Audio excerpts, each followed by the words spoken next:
হ্যাঁ, এই যে নিষ্ক্রমণ কি বলে এটাকে, এই অনুমান বা এক্সিট পোল সারা দেশের সাথে আমিও দেখেছি। এই এক্সিট পোলে শাসক দলকে প্রায় সবকটি সংস্থাই বিপুল আসনে জিতিয়ে দিয়েছে। কিন্তু আমি বলবো দুটো জিনিস। প্রথমত হলো এক্সিট পোল কখনো কখনো হুবহু মিলে যায় ঠিকই, কিন্তু কখনো কখনো আবার ঠিক তার উল্টোটা হয়ে যায়।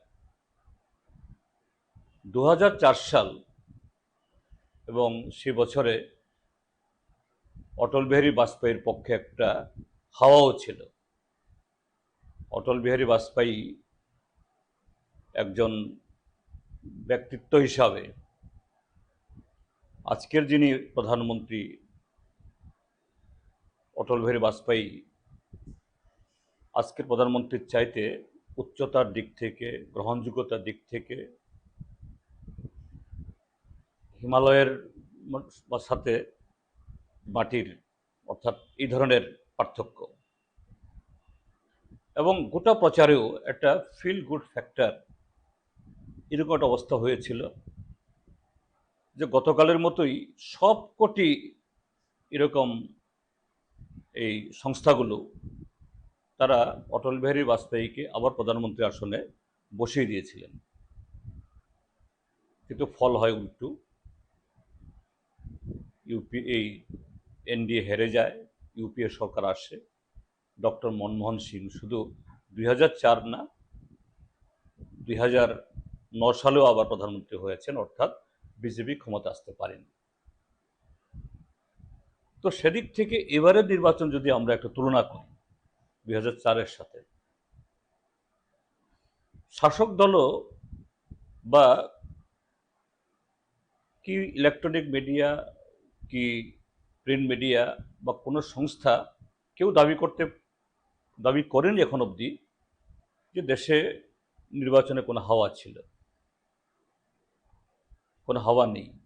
আবার শাসক দল অর্থাৎ বিজেপি যে জায়গায় এরকম একটা জিগির তোলার দিক থেকে তাদের সাথে অন্যের তুলনায় তারা অনেক এগিয়ে।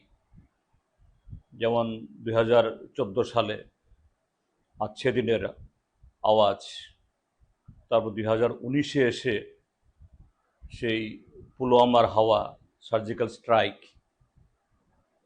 এইভাবে 14 সালেও জিতেছিলেন, 2019 সালেও জিতেছিলেন।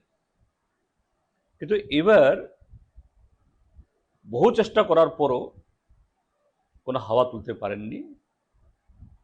রাম মন্দির নিয়ে জানুয়ারির শুরুতে একটু হয়েছিল, আবার এটা নিভে যায়। তারপর ইলেকট্রাল বন্ডের রায় আসলো, এতে বিজেপি প্রায় সম্পূর্ণ ধসে যায়।